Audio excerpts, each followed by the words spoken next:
오늘 드리는 이 말씀을 통해서 정말 예수님은 진정한 실존자이다 에 대해서 우리가 한번 살펴보려고 합니다.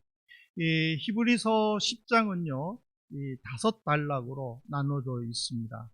첫째 단락은 1절부터 10절까지로 완전하지 못한 그 구약 제사, 그리고 그 예수님이 오셔야만 되는 필요성을 설명을 했는데, 이 완전하지 못한 구약 제사와 예수님이 오셔야 되는 것에 대해서 그림자와 형상으로 비유를 했습니다. 그림자라는 것은 그냥 그 대략적인 어떤, 그러니까 이거는 미술하는 사람들의 이 그 용어인데 스케치죠. 그러니까는 눈, 코, 입이 뚜렷하지는 않지만 대충 이렇게 폼을 그려 놓는 것, 그것이 그림자. 그리고 이제 형상이라는 것은 눈, 코, 입을 다 그린 뚜렷한 실체, 이것이 바로 헬라 언어에서 사용하는 그림자와 형상입니다. 히브리서 기자는 이거를 가지고 빗대어서 구약 제사는 완전하지 못하고 예수 그리스도가 오셔야만 되는 하나의 그림자고, 오신 예수님은 그림자에 대한 완전한 형상이다. 그래서 예수님이 오셨다고 해서 구약 제사가 완전히 없어지는 것은 아니고, 구약 제사의 부족한 부분들을 이렇게 세워주는 그런 것이다.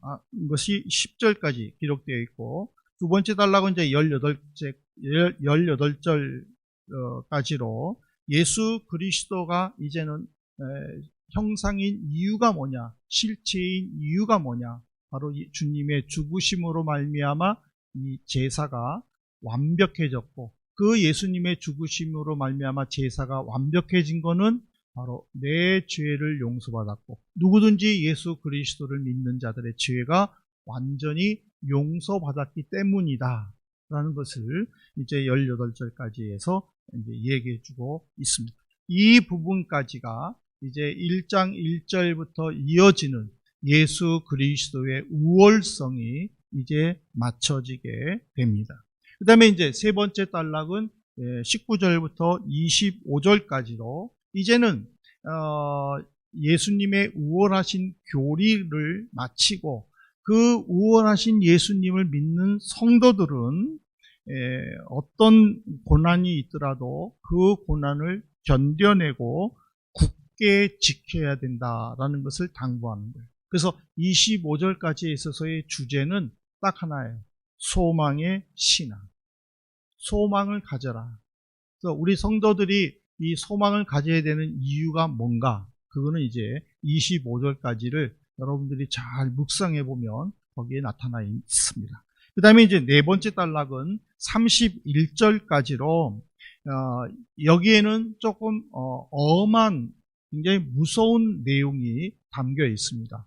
이 내용은 뭐냐면, 기독교 공동체에 같이 있다가 어떤 연유에서인지는 몰라도 기독교 공동체를 떠난 사람들, 그들에 대한 하나님의 심판이, 그래서 살아계신 하나님에게는 이제는 옛날에는 구약시대 때에는 동물 제사를 죽임으로 말미암아 용서를 받았지만은, 예수 그리스도의 죽음으로 말미암아 동물 제사가 이제는 완전히 폐지됐고, 그래서 잘못을 범했을 때, 공동체를 떠나는 잘못을 범했을 때에는 하나님의 심판의 불이 있을 것이다 라고 경고하는 것이 이 네 번째 단락 31절까지의 내용입니다. 그 다음에 이제는 39절까지는 마지막으로 예수 그리스도를 믿음으로 말미암아 핍박을 받는 성도들에게 굳건한 믿음을 가질 것을 권면하는 내용입니다.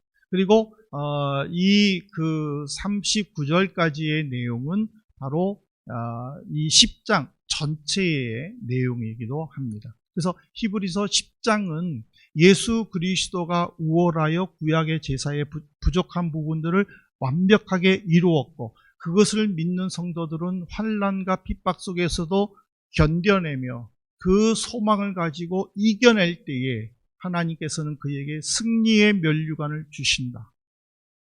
이것이 10장의 내용입니다.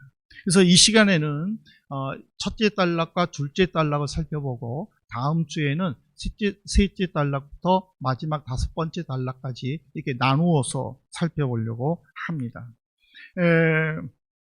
구약 제사는 완전하지 못했다고 그랬죠. 제한됐다고 그랬죠. 이게 왜 그러느냐면요.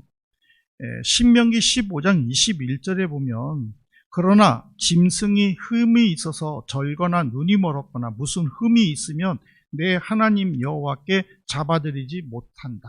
그러니까 완전하지 못하다, 제한되다라는 것은 하나님께 드리는 동물 제사에게 국한되어 있는 거예요. 하나님께는 드리지 못할 제사 동물의 그 종류가 있어요. 그리고 또한 여러분들이 하나님께 드리는 구약시대 때의 제사 종류를 어떻게 알고 있습니까? 무엇으로 알고 있습니까? 번제가 있고 속죄제가 있고 속건제가 있고 화목제가 있고 소제가 있습니다. 5개 제사가 있는데 소제는 곡식으로 하나님께 드린 겁니다. 곡식과 기름으로. 근데 이제 이 속죄제와 속건제와 화목제는 번제, 여기에는 다 짐승 제사예요. 근데 번제는 반드시 수컷의 송아지로 드려야 됩니다. 그리고 양은 1년 된 흠없는 어린 양으로 드려야 됩니다. 하지만은 화목제는요, 수컷이나 암컷이나 소용없는 소를 드려야만 됩니다. 그리고 어린 양이 아니라 양을 드려야 되고 염소도 드려야 돼요. 그러니까는 어떤 제사를 내가 드리냐에 따라서 그 제물이 다양하다라는 거예요. 근데 이거를 백성들은 잘 모른다라는 거죠. 그래서 무조건 가지고 오면 제사장은 이거는 안 된다. 이거는 이 제사에 드려야 되기 때문에 당신이 가져온 거는 안 된다. 받아줄 수 없다. 이렇게 늘 이 제사가 제한되는 거예요. 그래서 히브리서 저자는 이런 구약 성경에서 하나님 말씀으로 말미암아 제사를 드려야 되는 백성들의 입장에서 이 제사는 제사를 드렸다고 그렇다고 완벽한 용서를 못 받으면서도 또 하나님께 드려지는 이 제물들이 매우 다양하고 또 제한적이다는 것을 가르쳐 주면서 이제는 예수 그리스도가 이 땅에 와야 된다라는 것을 분명하게 설명을 하고 있죠. 그래서 히브리서 10장 10절에 보면은 이 뜻을 따라, 어떤 뜻? 하나님의 섭리에 따라서 백성들을 영원히 용서해 줄 단번에 드리는 제사, 그 제사의 뜻, 하나님의 섭리, 그것을 따라서 예수 그리스도의 몸은 단번에 들이심으로 말미암아 우리가 거룩함을 얻었다. 단번에 들이심으로. 예수님은 십자가에 못 박혀 죽으셨어요.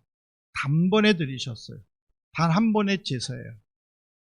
만일 예수님의 십자가를 믿지 못한다면은, 그래서 히브리서 6장에 보면은 또 우리가 예수 그리스도를 못 박아야 된다라고 그 성도들을 책망하는 내용이 있어요. 왜? 예수 그리스도의 십자가에서의 죽음, 부활을 우리가 믿지 못하면 또 우리의 죄로 말미암아 예수님이 다시 십자가에 못 박히는 그런 모순된 점을 우리 스스로가 인정하는 것을 책망한다라는 사실이죠.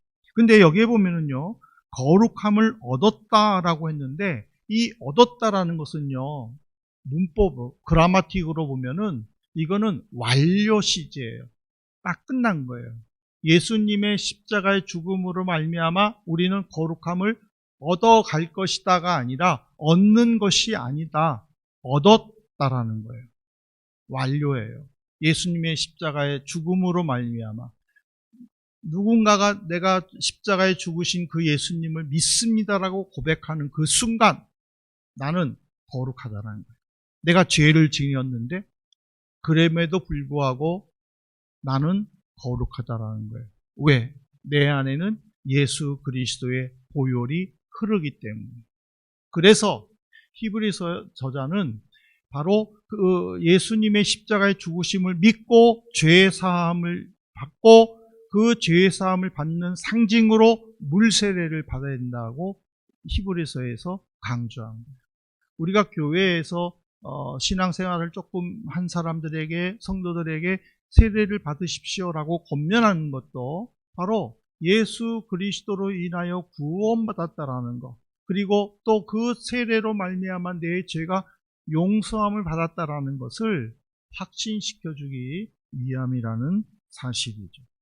이 큰 내용 속에 첫째 단락과 둘째 단락 속에는 두 가지의 하나님의 섭리가 담겨져 있어요. 첫 번째는 뭐냐면 우리가 하나님의 자녀가 되고 거룩함을 얻을 수 있는 이유는 뭐냐면 그리스도의 희생이 있기 때문이란 사실이에요. 히브리서 10장 12절 보십시오. 오직 그리스도는 죄를 위하여 한 영원한 제사를 드리시고 하나님 우편에 앉으사. 지금 이 히브리서 10장 12절 내용은 시편 110편 1절의 말씀과 똑같아요. 비슷해요. 하지만은 이 히브리서 저자가 시편 110편 1절의 말씀을 인용하는 이유는 뭐냐면 다윗이 하나님의 영에 감동해서 어떤 고백을 드렸느냐를 가르쳐 주는 거예요. 제가 인용하지 않았지만은 여러분들이 시편 110편 1절을 살펴보십시오. 1절에 보면은 내 주께서 내 주에게 내가 원수를 물리칠 때까지 내 오른편에 앉아 있어라 라고 나와요. 다윗이 지금 자기의 후손으로 오는 메시아 아닙니까? 그 메시아이신 예수 그리스도께 내 주라는 마이스터라는 단어를 썼다라는 거예요. 어떻게 후손으로 오는데 마이스터라고 말을 하겠느냐라는 거예요. 할 수가 없다라는 거예요. 그럼에도 불구하고 다윗이 내 주인님이라고 이야기하는 것은 뭐냐면 후손으로 오는 이가 나보다 더 높다라는 것을 알려주는 거예요. 그래서 베드로도요, 이스라엘 백성들에게 사도행전 2장 30절에 보면은 이스라엘 백성들에게 설교할 때에 다윗에 대하여 그는 선지자다라고 선포를 해요. 선지자가 뭡니까? 선지자는 하나님의 기름 부음 받은 자로 하나님의 영에 충만하여 하나님의 말씀을 전하는 자. 다윗은 왕이었어요. 왕이었음에도 불구하고 선지자라고 말할 수 있는 것은 뭐냐면 그는 하나님의 영으로 충만하여서 메시아이신 예수 그리스도가 고난받을 그 시를 지었고, 그리고 그 메시아가 이 땅에 오셔서 원수들을 물리칠 것을 기록했고, 그래서 이스라엘 백성들도 메시아를 기다릴 때에 어떤 메시아를 기다렸냐면 다윗과 같은 메시아를 기다렸다는 거예요. 그래서 왕도 메시아예요. 선지자도 메시아예요. 히브리어로는 왕도 메시아, 선지자도 메시아, 그리고 대제사장도 메시아예요. 그러니까 이 말은 뭐냐면 유대인들에게는 기름 부음 받은 자 자체가 메시아라는 거예요. 그 메시아가 예수 그리스도라는 것에 대해서 믿지 못하는 이유는 뭐냐면 바로 그들은 다윗과 같은 메시아를 기다린 거예요. 왜? 나라를 회복시켰고 통일왕국을 이루어서 주변 나라들로부터 조공을 받고 영화롭게 이스라엘이 가장 영화로울 때가 바로 다윗 시대라는 거예요. 다윗과 솔로몬의 시대. 그래서 그 시대를 지금 이 예수님 당시의 유대인들은 기다리고 있었는데 나사렛에서 자란 사람이 메시아라고 하니까 그들은 믿지 않았다라는 거예요. 조롱했다라는 거예요. 핍박했다라는 거예요. 너가 메시아냐? 다윗이 메시아다. 이렇게 얘기한 거예요. 그래서 베드로는 다윗이 선지자다라고 말하는 것은 다윗을 메시아로 믿느냐, 예수 그리스도가 메시아다라는 것을 말하기 위함이었다라는 사실. 그래서 예수 그리스도의 희생으로 말미암아 우리는 영원히 죄의 용서를 받았고 하나님의 자녀가 되었고, 그래서 하나님의 우편에 앉았다라는 것을 지금 히브리서는 강조하는 거예요. 예수님이 죽음에서 승리해서 하늘나라에 올라가서 하나님 우편에 앉아 계신 거예요. 그거는 하나님으로부터 받을 수 있는 최고의 상급이라는 거예요. 그 상급은 예수님만이 아니라 예수를 믿는 나도, 우리도 그런 상급을 받는다라는 것을 이 말씀을 통해서 우리는 분명히 믿어야 될 줄로 믿습니다. 두 번째로는 예수 그리스도가 단번에 제사를 드림으로 우리가 거룩함을 입었다라는 것에는요, 두 번째는 뭐냐면 하나님의 영원한 죄사함이 담겨 있다라는 거예요. 내가 거룩해진다, 내가 거룩하다라는 것은 누군가가 너 용서해 줄게, 너 죄 없어 라고 말하기 때문에 내 죄가 없는 거예요. 당신은 이제 죄수들에게 당신은 이제 나가도 된다 하고 석방 선포를 할 때에 그 사람은 비로소 자유인이 되는 거예요. 마찬가지로 예수님이 죽으심으로 말미암아 내가 거룩함을 입었는데 그 거룩함의 선포를 누가 했느냐? 바로 하나님께서 하셨다라는 거예요. 히브리서 10장 16절에 보십시오. 주께서 이르시되 그날 후로는 그들과 맺을 언약이 이것이라 하시고 내 법을 그들의 마음에 두고 그들의 생각에 기록하리라 하신 후에. 그러니까는 내 주께서 이르시되 하나님께서 그날 후로 예수 그리스도의 십자가 죽음 이후로 이제는 법을, 옛날에는 모세에게 법을 주실 때는요 돌판에 주셨어요. 돌판을 새겨서 주셨는데 이제는 그 법을 그 성도의 마음에 새겨서 주시겠다라고 선언하신 거예요.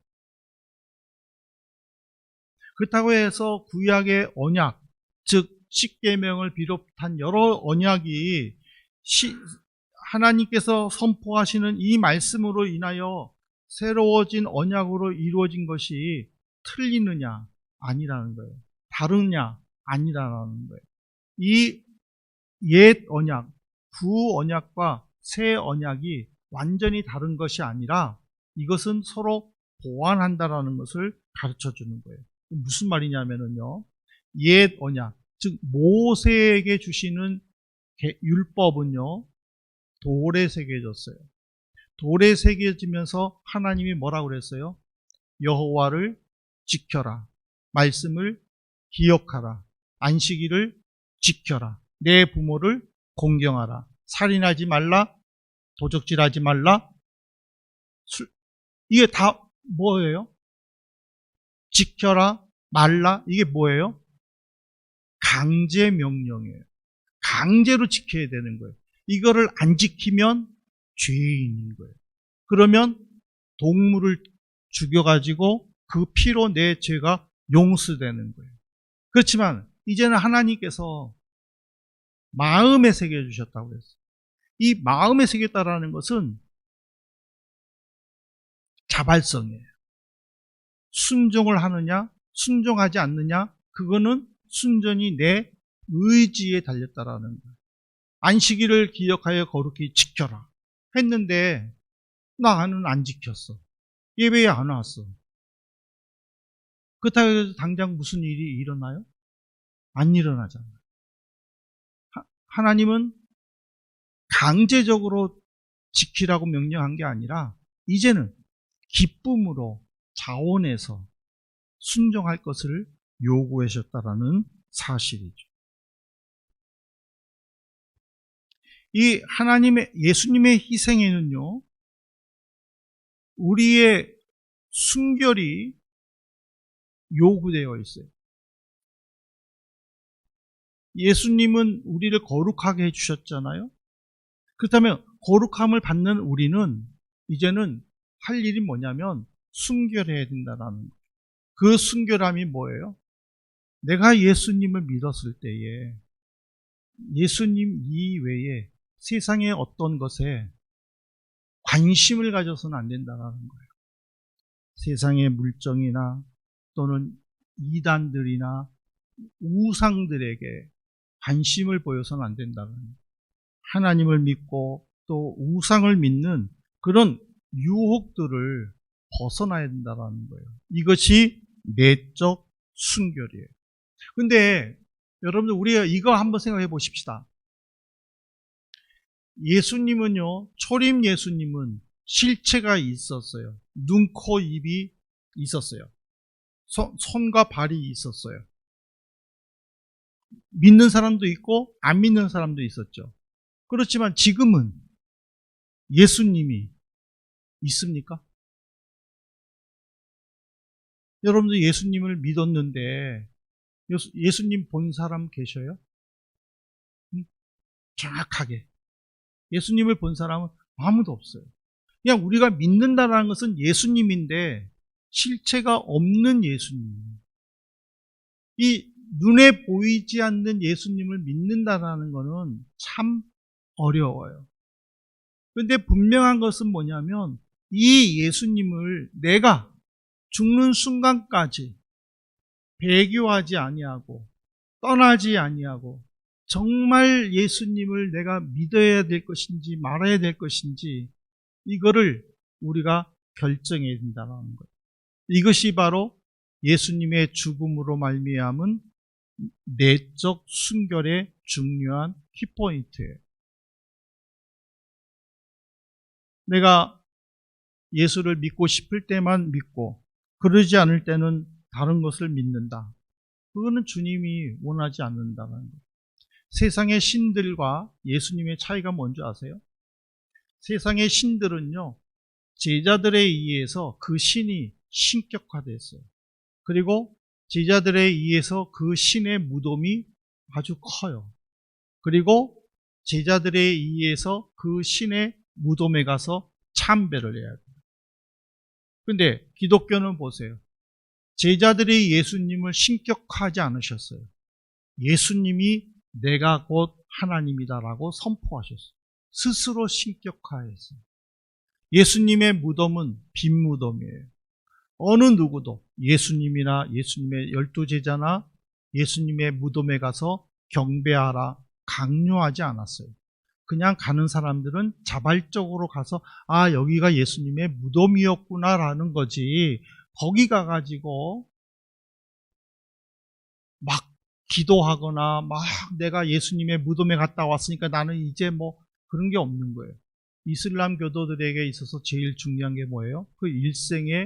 그들의 일생에 꼭 3군데의 성지는 한 번씩 다녀와야 된다라는 교리가 있어요. 그거는 그 이슬람 교주에 대한 그 가르침을 받은 제자들에 의해서 그것들이 지금까지 내려오는 거예요. 그러니까는 그 순례지를 꼭 가야만 되는 거예요. 근데 예수님의 순례지인 곳은 죽을 때까지 안 간 사람들도 많아요. 간다고 해가지고 더 잘 되고 안 간다고 해가지고 잘못되고 그런 것이 없는 거예요. 이게 뭐냐? 바로 자발적인 순종이라는 거예요. 내가 예수 그리스도를 믿는다면은 우리는 그 실존하지 않는 것처럼 보이지만 실존해 계시는 그 예수 그리스도 앞에 우리는 온전히 순종하고 그 순종 속에서 내가 일평생 주를 위해 헌신하겠다라는 결단이 필요하다는 거예요. 그것이 1장 1절부터 18절까지 이어지는 그 예수 그리스도의 우월생에 대한 우리의 행동이라는 거예요. 예수님이 모세보다도 그리고 또 여호수아보다도 그리고 멜기세덱에 따라서 대제사장을 받음으로 아론보다도 위대하다라는 것은 유대인들에게는요 굉장한 도전이에요. 그들은 모세를 최고의 선지자로 생각했어요. 그들은 여호수아를 통해서 우리의 조상 여호수아를 통해서 우리가 이 가나안 땅에 왔다. 우리는 아브라함의 자손으로서 우리는 아브라함이 우리 민족의 조상이다라는 그런 자부심을 가지고 있는 그 유대인들에게 지금 히브리서 기자는 그들보다는 예수 그리스도가 우월하다. 이 예수 그리스도를 믿음으로 말미암아 어떤 환난이나 고난도 견뎌내라 하고 말하는데, 그것을 우리에게 적용시킨다면요, 예수 그리스도는 그 무엇과도 비교할 수 없는 완전한 신이라는 거예요. 비록 내 눈으로는 보이지 않는다 할지라도 예수 그리스도는 형상을 가지고 내게 다가온다라는 거예요. 우리는 그것을 영의 눈으로 봐야 되는 거예요. 요엘서에 보면은 늙은이에게는 꿈을 준다고 그랬어요. 젊은이들에게는 이상을 준다고 그랬어요. 이게 뭐예요? 보이지 않지만 영이잖아요. 그 영을 내 눈으로 보아야 된다는 거예요. 저는 어느 날 누워서 구름을 보는데 구름이 너무 예뻐요. 그래가지고는 주님, 저 구름을 통해서 얼굴을 한번 봤으면 좋겠습니다. 나도 모르게 그렇게 기도했어요. 근데 한 3분 있다가 눈, 코, 입이 있는 거예요. 그래서 제 아내를 불렀어요. 그랬더니 눈, 코, 입이 있었네 그래요. 그래서 그 모습을 내가 사진 찍으려고 했는데 사라져버렸어요. 그래서 이게 예수님인가는 내가 조금 뭐한데, 어쨌든지 간에 나는 구름을 보면서 예수님을 보고 싶어 했었을 때에 눈, 코, 입이 내게 다가왔을 때에 정말 신기했어요. 제 아내도 봤어요. 제 말이 거짓말이 아니다라는 거죠. 우리 성도님들이 정말 예수 그리스도를 실존자로, 보이지는 않지만 실존자로 보고 싶다면은 여러분들이 자연을 통해서거나 말씀을 통해서거나 기도를 통해서거나 설교를 들을 때를 통해서 여러분들 스스로가 예수 그리스도를 발견하시고 그 예수 그리스도와 함께 어떤 어려움이 있어도 극복하고 견뎌내고 힘을 내고, 그래서 여러분의 생애들이 정말 승리하는 생애, 면류관을 시험받는 그런 생애 되시기를 진심으로 소망합니다.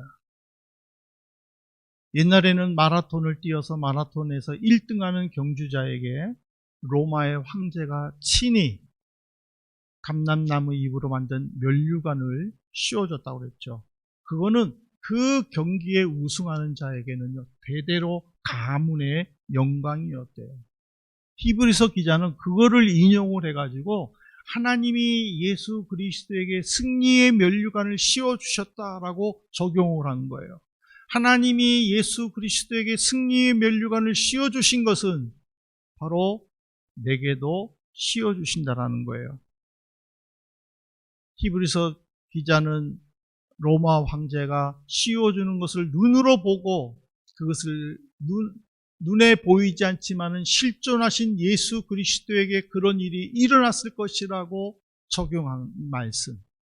오늘 우리가 그것을 듣고 우리도 히브리서 기자처럼 눈에 보이지는 않지만은 이제는 면류관을 쓰신 그 예수 그리스도가 내 머리에도 면류관을 써주실 줄로 믿는 그 실존하신 예수 그리스도를 직접 체험할 수 있는 우리 성도님들 되시기를 진심으로 바랍니다.